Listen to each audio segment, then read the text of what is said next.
Welcome to Diaries of a Data Scientist, our podcast in which we share about what's important to break into data science, provide valuable insights also for senior data scientists, and invite interesting guests from different data science areas. We're 𝐀𝐧𝐚 and Kate. We're both data scientists and mentors working in industry, and we are sharing here our thoughts and experiences. Let's go.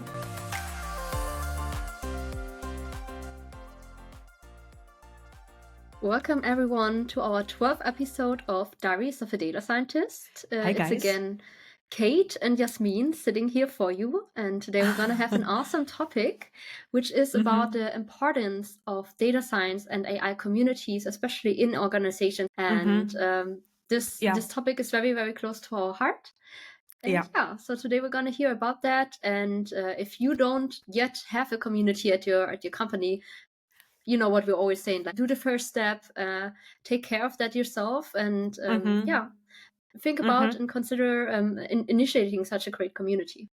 And I guess today, 𝐀𝐧𝐚, you will tell us all about how to organize that thing, how much effort it takes in order to do that, and how many people it also takes in order to organize this kind of event for people in the organization. I will definitely do that. And just as a sneak preview, I can tell it's incredibly amount of effort. You know, if you haven't went through that yourself, you wouldn't imagine how much time can go into building up a community, but also especially creating this kind of live events. And actually by coincidence, we also have a community live event next week in Ludwigshafen for our AI community in BSF. And we're really like in the hot phase of organization right now, and it is amazing, but it's also taking a lot of time. Honestly, and like brain power. Like to support a little bit in this kind of thing. What I feel is that I'm honestly maybe right now even a little bit jealous, because I would love to do something like that as well. But also I'm really interested like in your experience, because maybe we can do something like that later. I'm like in the next year. So it's really, really interesting. And is it going to be online or offline? No, it's like both. But the priority is actually that we bring together the community, which is located here in Germany, like in presence, so physically. But some of the sessions are going to be also streamed. And this is actually an event series which we are rotating over the different digital hubs we have in BSF. So the idea is basically, you know, that maybe at some point we will get all of the digital hubs doing that event in 1 year, but you will need a lot of also local support then. Yeah, okay. So that, because like, you know, I will not be able to be offline, and I really wanted to. I even wanted to do the business trip for that. But I guess it will going to be just online for me. I would love to stay a little bit at home. We've kind of jumped right into the topic. Let's bring back a little bit more of a explanation, because if you're like listening to this right now and you're like just asking yourself, what are you talking about, Kate and 𝐀𝐧𝐚? I have no idea, like, what is going on? I mean, what we mean with an AI community is basically if you're working in a company and you're working as a data scientist and you're maybe like, you know, embedded in a team of business colleagues, and you're doing the data analysis and predictive analysis for them, you might at some point feel a little bit lonely, you know, like like the odd one out. This can happen after a while, and then it's really, really important to know some other colleagues with similar or related roles, such as yours as a data scientist or data analyst or data engineer, with whom you can exchange also maybe sometimes ideas. And obviously, many of the things we're working on in the company, right, Kate? Like they're confidential, or they are internal stuff. Definitely. So we can't just, you know, use some talk about that. public forums to exchange.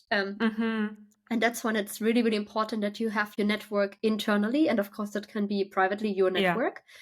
But you know, mature organizations should actually really put some thought into organizing a proper analytics and AI community, where then all of the colleagues taking up these roles can take part. And so this is what we're going to talk about today. Yeah, and also like, you know, Just I feel that is a very, very crucial activity that you would have in the organization. Because as you very correctly said, you can be working with a business side a lot and like feeling yourself a little bit as a lonely wolf, like in maybe feel that you're not speaking with people on your own language, and you might have because of that sometimes perhaps like negative state of emotions, and that is why it is so essential. And for me, for example, I find it really helpful.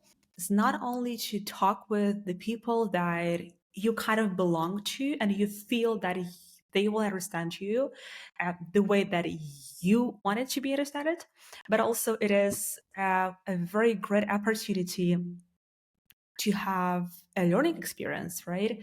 This is something that you are missing where you're not working as specifically in any data departments. Yeah, and at this point, what if the basically people who are distributing budget in companies are saying like, oh, well, yeah, community stuff, well, it's nice to have, but let's see if there's a little bit of money remaining after all of the budget is distributed. And then, yes, we can sponsor like this community or do a little bit of event or let's see, right? And this is exactly how you should not treat this topic. It's not a nice to have, it's a must have. And today we want to convince you to also, be a believer and Yes. and if you're the person distributing the budget, maybe, next time you're thinking differently about this topic. Yeah. So how do you think we should start? Because like it has so many like pain points, facets as and well dimensions. as definitely. So which one do you want to start to cover? Do you want to start covering like networking part, or why is that so essential for the company to talk about that, or benefits for data people in the organization? Yeah, so maybe like, I'm a very structured person, so I Yes. would actually love to start with a little bit more defining what kind of communities could exist in companies, and like, how different shapes and styles these communities could take on. And then we could maybe go into the topic of benefits of AI communities. And I think we should not let you out of this episode without also giving you a little bit of advice and tips on how to build a community, right? It's So going this to is be what I would definitely your propose. topic. Let's start with talking a little bit more about the different shapes and styles of communities, right? So I think foremost, you have to differentiate external and internal communities, as we already said, right? There's also great data science and like, for example, the Python community, and there's meetups, and there's Pi women or Pi ladies, right? So these are, of course, great communities. They are external, and they're mostly also free, right? I think most of them you also don't have to pay a membership fee or anything. And of course, like, that's always an option for everyone to sign up there. But this is not the kind of community we're talking about today. What we mean are the communities that are more informal, a little bit also more hidden inside of the company's structures. And as mentioned, right, this is also very important because some of the things that's going on are confidential, and also I think you need this tight-knit group of colleagues inside of the enterprise as well. Can I ask you one question in here? So you Absolutely. said hidden communities in the organization, and this is what I see specifically in my field of work in BSF, is that not a lot of people actually are aware of those communities that we have, or any like global organization might have. And pretty much usually when I see a new data person coming into our department, I'm like sort of the first person who's like, okay, let's have a good to know, and that I will tell you like through what our bunch of communities that we have, we go through them together. I will add you to every single one of them. So and I feel sometimes that it's a little bit lacking of perhaps advertisement in the organization itself. Do you have the same absolutely. feeling?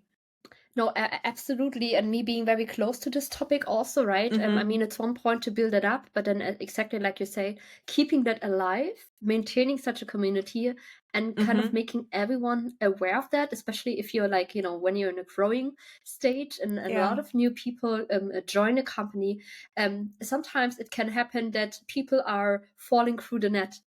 and then like they're like working at a company like for 1 year or so, and then like they're suddenly been making aware of oh wow, what we have that community, this could have been so helpful to me, right? And that's exactly what you need to avoid as a community manager, and that's why I also mentioned so this is not the exact role that I have in the company, but I can only recommend everyone who's doing something like that, honestly, that this is mostly a full-time role. So if you're doing that for a big organization, this is honestly a full-time role, right? You can't do that with 10% of your time on the side. And then exactly something like this happens, right? And because you have to manage that, keep it alive, market it, make sure that other data scientists or like data people in the company, especially like the newcomers, will get to know about those communities in advance. Yeah, absolutely. And now we're already talking about different roles, right? So when we talk about data science community or analytics and AI community, we're not just talking about the data scientists, right? But this could also be data engineers, data analysts, statisticians, machine learning engineers. Python, I don't know. R communities. Python software developers. Yes. So just also including, of course, different roles there who could benefit from such an exchange. And then, like, what I've seen also in different companies, it's a little bit of a style choice. If you want to keep the AI community or the data science community only really like for practitioners who say like, I'm working on this daily, or if you're like a little bit more opening that up and say, okay, everyone who's just interested in the topic of data science, analytics, and AI right, can join that. Yeah. And I've seen different variations, and they all have benefits and disadvantages, to be honest, right? So if you have like it very open, that's great. Maybe possible thousands of colleagues are going to join that. But then, of course, the target audience is not that. Yes, exactly. It's not that condensed anymore. So, you will always have to think about, okay, if we're doing this event, should this only be like for developers and data scientists who actually worked with it? Is this going to be an event which should be open for everyone, right? It's just not as clear or it's pretty much as with every single project that we're doing. For us, it's the same, right? We do have different streams for different target audiences, and I guess the same applies for the communities. You just need to target people and provide content accordingly.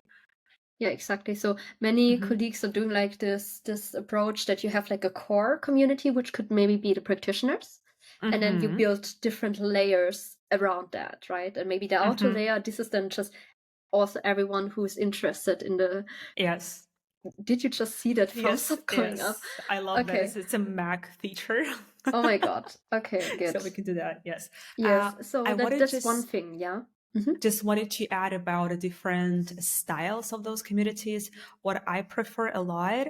And like, I really find it beneficial when you do have sort of scientific communities, when you invite different professors or PhD candidates from different universities, because what they are doing, they're actually trying to create new methods, new algorithms to tackle the current problems that we do have in the industry. And pretty much you have this sneak peek into what is going to be published after a couple of years. And you also have this, like, you're not only in the industry working, but you're also have a little bit of depicting what is happening in the academia and research part of the data science field. Yeah, find it really beneficial.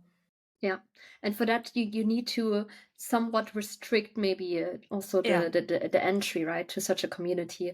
And as mentioned, I mean, we're talking mostly about communities as plural, and here you can already see this can also be a conscious decision as a company, as an organization, to say either we only want to have for like one single community where everyone is going to be centered and distributed, or you can also allow to have multiple communities, also like different hierarchies, sub chapters, things like that. So I've basically seen different approaches here as well.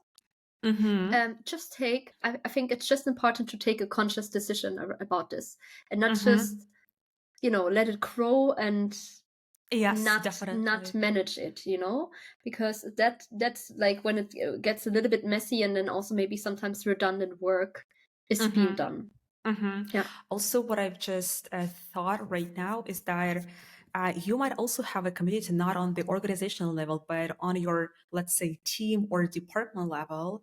If we're talking about the data departments, and this is something that I really love. For example, you can have a let's say, optional, not official community for data people where they can bring their issues and questions that they have been struggling with like for the last couple of maybe weeks or months. And you have sort of this like discussion. I don't know, you're trying to build a machine learning model and you just keep getting very low accuracy and you've been like through every single article on the internet and you have no idea what to do perhaps. And these communities are such a help for you because you're going to take a lot of learning from your colleagues. So yeah. Absolutely. And sometimes, I mean, that could be the advantage if you have a smaller community or sub-chapters, right? Because then the audience size is maybe between, I don't know, 10, 20, 30 people. And then also, especially junior colleagues will maybe be more open towards bringing such problems and, you know, are not afraid to post this maybe in a channel with possibly thousands of colleagues, right? Yeah, this can be a little bit of a barrier. It shouldn't, of course, it shouldn't be like, you know, you shouldn't be afraid that anyone is going to comment, oh my God, this is such an easy problem. You should have been able to solve that, right? That I would say this is usually not happening at all, but I mean, still sometimes maybe it helps, especially junior colleagues, to bring such an issue to like a smaller audience first. Awesome. To wrap this up, as communities, you could imagine either to also make this mandatory, right? So right now we've been mostly talking about this kind of voluntary, optional, like I'm gonna like go there and if I need help or you know. But of course you could also say as a company, as soon as, I don't know, data scientists, data engineers joining, this is the community where you're at, you need to join that. And you know, this could maybe be helpful to just make sure that everyone who should know about it knows about it. Yeah, definitely. But of course, like also this brings a little bit more of this, you know, okay, if it's mandatory, stress, yes, it's exactly, maybe a little bit of added pressure. But on the other hand, what you have to say and to give that a little bit of benefit is if it's voluntarily, to sometimes see that there's a group of key persons in that community taking the brunt of the workload, or like you know, being the strong shoulders. Which is okay, but I feel that a community should really be also a give and take. So if you're only just going there and you just take advice, you take recommendations, you benefit, you should also really consider to maybe engage a little bit more, to give something back. Yes, definitely, for sure. And honestly, one of the really, really big benefits that I've just discovered maybe recently of such communities is that I guess especially it's happening in the big organizations, like specifically I would say global ones, like BASF, is that sometimes the data departments, they are so decentralized that you don't know what is happening in those departments as well. And perhaps, let's say that one department in Asia, they want to find a data scientist for a specific project, and through the community you do have a chance to get to know actually that maybe in the US part we do have that person already employed in your company, and through the company pretty much you can take that person for the project. So you don't need to get anyone else outside and spend a lot of maybe I don't know, budget and time to get a new person. You just can get a person who is already working in the data department, but just not in the different country. Yeah, exactly. I mean, you've already crossed over into the benefits part, which is awesome, right? So I think that is increasing the transparency about who is in the community, what are the skill sets that are available in the company, especially as you said, like in a global setup. This is one, I think, of the really key benefits of such an AI community. I mean, and the other side is, of course, also you've earlier described the onboarding part, right? I mean, usually if you're being onboarded in a team, right, you maybe have a buddy who's kind of feeling responsible for you, that you have a good start, which is awesome concept. But then of course you're mainly dependent on that one person being able to give you really a good and full picture about what's going on. And honestly, this is a big burden also on the buddy, right, to try to know everything. And just having Definitely. various different perspectives and different Mm-hmm. colleagues who can help you with that onboarding phase. Mm-hmm. And this is so important, and this also helps a lot to give you a little bit more like a broader horizon of what's going on, right? Definitely. How do you think? Should we go to the beneficial part right now for our listeners? Because, like, Absolutely.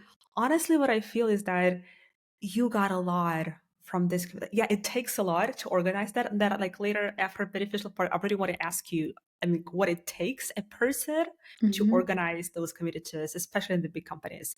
But as a data scientist, like as a participant of those communities, I honestly wrote a huge, like, sort of a map. I've showed it to you today, like a roadmap for myself, what you will get. So pretty much firstly is the networking, right? That you got a chance to network with a lot of people. And primarily what is, I guess, also very interesting is that you got a chance to talk with different data related people in different countries. And can you imagine that, like, we are from Germany, for example, engaging with people from Hong Kong or Singapore. And I mean, like, you would have totally different approaches, totally different education, totally different mindset to tackle the problems. That's already a lot. We've already, I guess, mentioned the collaborations with the projects, and that you don't need to, as a company, like, spend a lot of time to get an external person for Yeah, I that think the part. main part there is actually, I mean, you might still be in some situations of needing that external support, but the Yeah, part of is course. that it is increasing the transparency. And we Mm-hmm. all know how it is in big organizations. So that's also very Yeah. much connected to the networking part. If you don't know the Mm-hmm. colleagues who can help you with that, you're lost. So that's why network is Yeah. so important. And that's why where an I community can really help you to get to the right experts faster. Yeah, and also, for example, right now I'm conducting data science sessions for the business folks, and we do have, computer vision, natural language pre-processing, time series, Gen AI, and so on and so forth topics. And I go to the community and say, okay, I don't want to talk about all of this stuff by myself. I want to have an expert who spend their like, I don't know, 100% of working time working on those specific fields. And I Yeah. go to the community and say, oh, you are an expert in the computer vision. Yasmin, please, can you Please hold a help me session out. for us? Yeah, and I guess it's also pretty cool for business people to see how many data scientists or like data people would you have, and it's like promoting maybe a little bit also as well, or like marketing different data guys. So Yeah, it's also pretty yeah, cool. absolutely. And But also as what I like one Mhm, hard benefit, I really want to also mention, right? Because as mhm, at the beginning we said, it's not a nice to have thing; it's a must have. And the way you need to think about this is, in the end, what matters is how good is your data science solution that your data colleagues and data talent can build, right? And mhm, if you see it from that side, as you've mentioned, right? So if you're able as a data scientist to connect, as like you explained, with different minds, with different colleagues mhm, who have a different background. I mean, this is really what I'm seeing a lot, right? So back 5 years ago, there was no, oh, do this data science master and then you're like golden, right? But yeah, many colleagues, they came in from a mathematics background or from computer science or like from purely mhm. statistics, right? Or we have also many data scientists from physics background or Physics, even yes. from like Astrophysics, I also saw. astrophysics, exactly.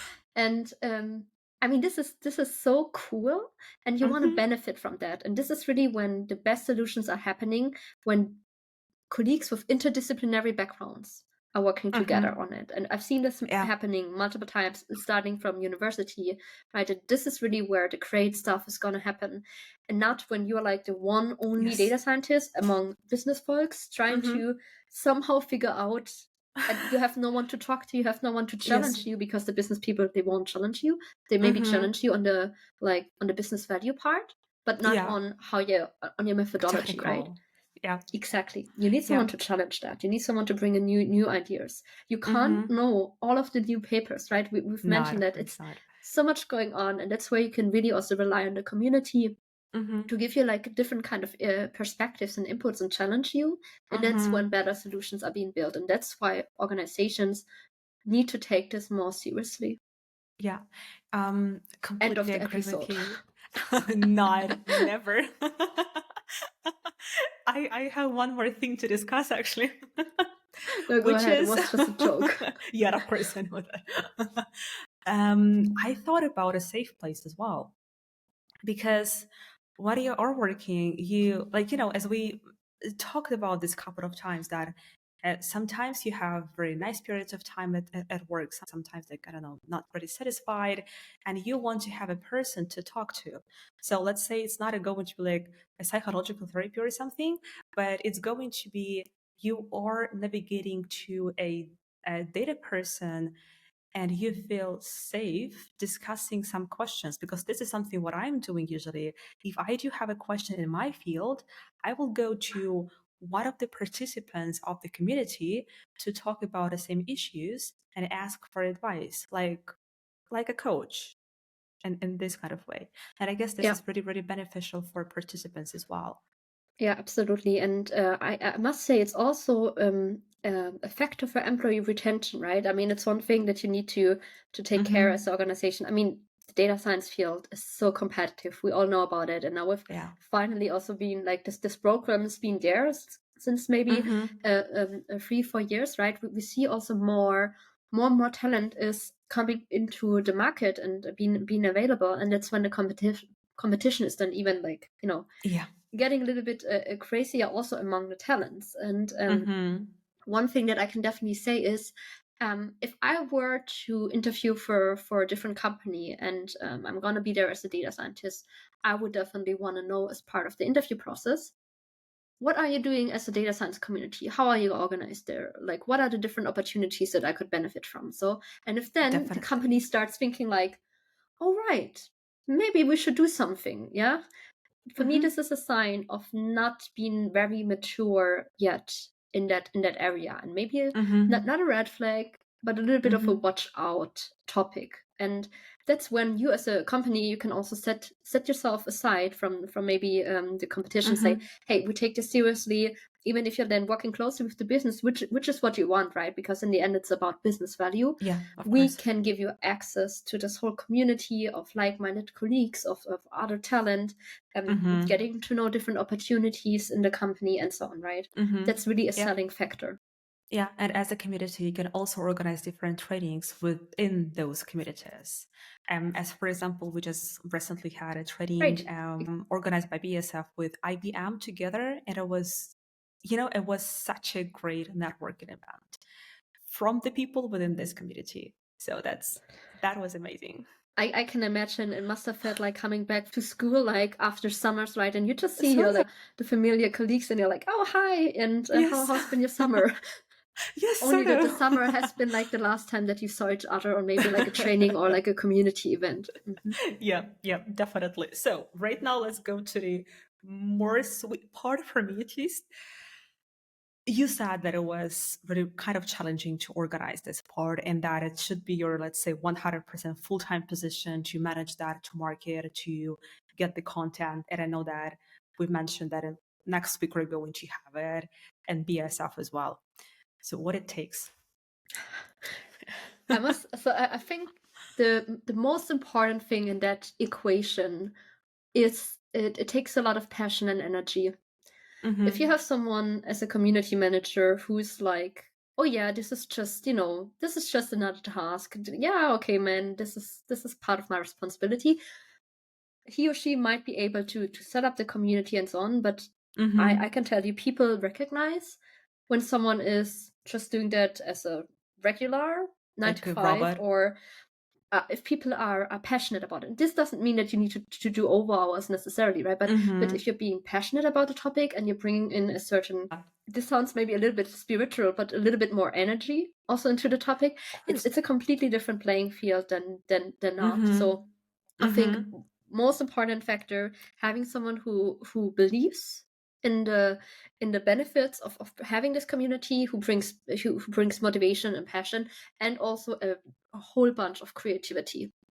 Because if you're running this like your I don't know, like your in the university, like lectures, standard, like any kind of standard community, like you would run the same for HR or for sales and marketing, you're doing it wrong.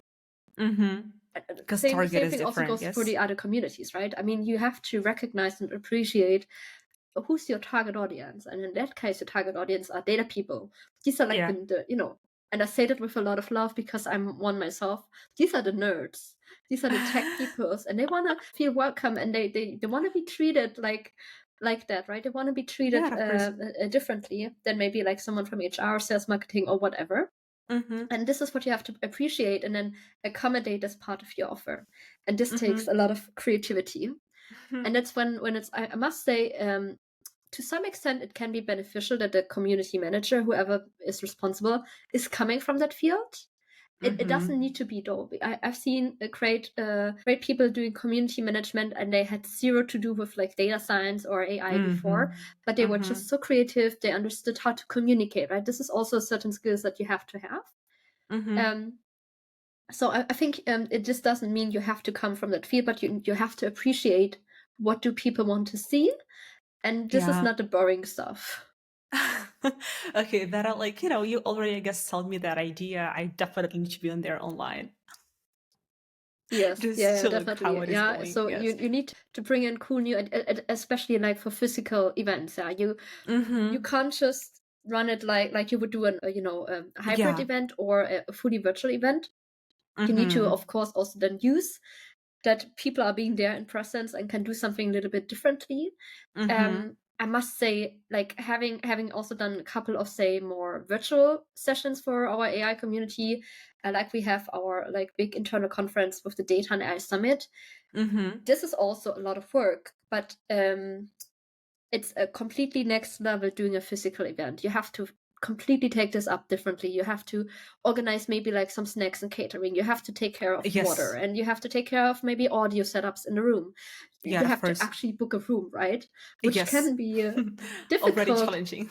Exactly, can already be challenging if everyone is now starting back to get this physical event. Yes. Maybe your preferred room is going to be booked out for a couple of weeks, and then you need to find an alternative, and this alternative is costing more. You only have a certain budget, of course. So, oh my God, the things you have to consider It's if you're a doing lot this of alone. factors. Yes, if you're doing this alone, you're gonna get crazy. This is why I can only say again, yes, it's really like a full-time job, but also you need to get yourself support from different members of the community from different places. Yeah. In our case, for example, also for now organizing this bigger event, I am so happy to have a awesome team member. Shout out to Probel, who has been helping a lot on organizing that, but also our working students. And I mean, they are like core Gen Z students, right? So they bring in a different kind of perspective to the things, which is again awesome. You really can't Yes. do that alone, so it does take time. But also, of course, the willingness of the colleagues to To also help out. consume such an offer. If you have this and then nobody comes, Yeah, of course. It's also a little not bit great. frustrating, yes. And I guess Yeah. also like what I want to really highlight in here, that the ability to delegate, I guess in this part is really important, because I know that not a lot of people are able to fully trust or delegate like tasks fully at Yeah. 100%, and that is why it's also a very important skill. Yeah, and especially for such event organization, right? And then Yeah. you always have like a kind-hearted soul. In our case, was like a colleague who's a great assistant, who then really knows how to book some of the things. Like many colleagues, when they organize something like that, and many colleagues are doing this with 5-10% next to their normal job running a community, and then you're like, where do you actually organize catering? Or where do you actually register external visitors? Like they maybe have never done this before. And then you need someone who has way more experience and wisdom To help out. than you to help you with that. Yeah, perfect. I guess with that, we can definitely finish today's episode. And just to wrap it up a little bit. So we have been through today why is that really important, even crucial to have the AI or data science, like any kind of like name it, whatever you like, communities in the company. With why is that important to have it like for different audience sizes, and we also might have totally different styles of managing these communities, and the benefits for participants as well as for the managers of those communities. Absolutely. And before I forget it, 25th of April, I'm gonna be at the colleagues at BI or Die. And I'm gonna talk about exactly also this topic, a little bit more related to why this is so important, AI communities, for also, doing successfully the AI transformation in companies. So if you're interested in this topic and you want to learn more about this and, just get in the conversation, come to Stuttgart on 25th of April and register with BI or Die. We're going to also add it to the show notes.